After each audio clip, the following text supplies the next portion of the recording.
উকিল বাবার সাথে দেখা করা জায়েজ আছে কিনা, বাবা বলা যাবে কিনা? উকিল বাবা হলো 2 নম্বর বাবা। আমাদের সমাজে উকিল বাবার প্রথা অনেক বেশি আছে, আপনাদের এলাকায় আছে? এটা হলো 2 নম্বর বাবা, নকল বাবা। নকল, এই নকল বাবা হওয়াও জায়েজ নাই, এই নকল বাবা বানানো জায়েজ নাই। ভাইরা আমার, বিয়ে শাদীতে আমাদের দেশে মনে করা হয় যে একজন উকিল বাবা লাগে, এরকম একটা ধারণা আছে না নেই? মেয়ের ইজিন আনার জন্য গায়রে মাহরাম একজন উকিল বাবা হয়, অনেক সময় যায় অনুমতি আনে। এইভাবে উকিল বাবা বানানো পরিষ্কারভাবে হারাম, পরিষ্কারভাবে। মুরব্বীরা ভালো করে শুনে রাখেন, যারা যারা উকিল বাবা আছেন এই বাবাগিরি ছেড়ে দেন। বাংলাদেশে বাবার কোনো শেষ নাই। খাজা বাবা, উকিল বাবা,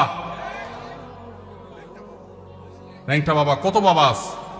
আল্লাহ তাআলা এই সমস্ত নকল বাবা থেকে আমাদেরকে হেফাজত করুন। বিয়ে উপলক্ষে কোনো উকিল বাবা টাবা চলবে না। নিজের বাবা বেঁচে থাকলে সেই বাবা তিনি নিজে নিজের সন্তানের বিয়ে দিবেন, ব্যাস। মেয়ের অনুমতি বাবা আনতে যাবেন। জাজ্জল্যমান বাবা উপস্থিত, আগাগোড়া 5 হাতি বাবা আছে, এরপরও দেখা যায় আরেকজন উকিল বাবা সেজে সেখানে নাটক করতে যায় অনুমতি আনার জন্য। এই নাটক করা জায়েজ নাই, পরিষ্কারভাবে হারাম। পর্দাহীনতার কারণে বিশেষ করে গায়রে মাহরাম কেউ যখন উকিল বাবা সাজে, ওই মেয়ে সারা জীবন তারে বাপ বাপ ডাকে, খানা খাওয়ায়। এটা আমাদের সামাজিক মানে একটা কুসংস্কার বলতে পারেন, এর সাথে ইসলামের কোনো সম্পর্ক। যুবকরা বিয়েতে কোনো উকিল বাবা যেন না থাকে। মুরব্বীরা যারা যারা যার যার বিয়ের উকিল বাবা আছেন, আল্লাহর হস্তে বাবাগিরি ছেড়ে তওবা করে আল্লাহর কাছে চলে আসেন, চেষ্টা করবেন তো ইনশাআল্লাহ।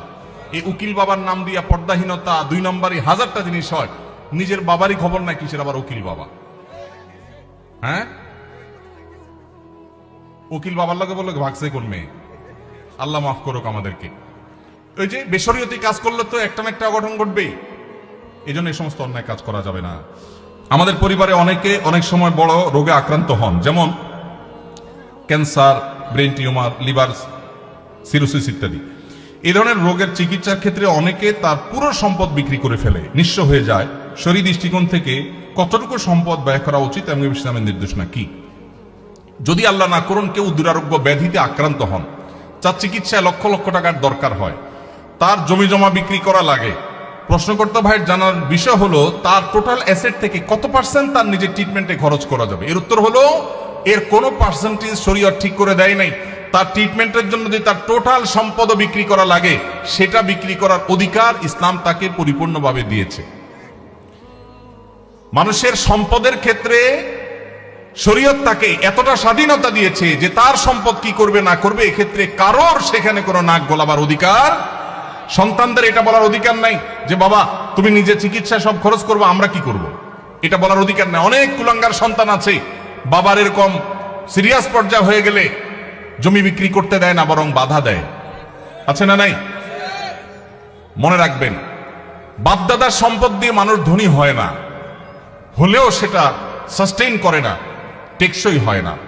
মানুষ নিজস্ব চেষ্টায় আল্লাহর অনুগ্রহে ধনী হয়।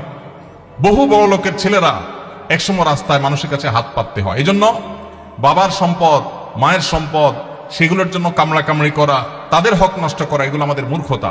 তবে হ্যাঁ, কেউ যদি মনে করেন যে দুরারোগ্য ব্যাধিতে আমি আক্রান্ত হয়েছি, এখানে ট্রিটমেন্ট করে আসলে লাভ হবে না, ডাক্তারদের অ্যাসেসমেন্ট অনুযায়ী মৃত্যুই নিশ্চিত এবং জটিল পরিস্থিতি, তাহলে সেক্ষেত্রে আমার বাচ্চারা তারা অসহায় হয়ে যাওয়ার চাইতে আমি সুন্নত হিসাবে ট্রিটমেন্ট করি, কিন্তু খুব বেশি অ্যাগ্রেসিভলি ট্রিটমেন্টের জন্য খরচ করব না। এটা যদি কেউ সিদ্ধান্ত নেয় তো সেই এখতিয়ারও শরীয়ত ওই ব্যক্তিকে দিয়েছে, অবস্থা বুঝে তিনি ডিসিশন নেবেন।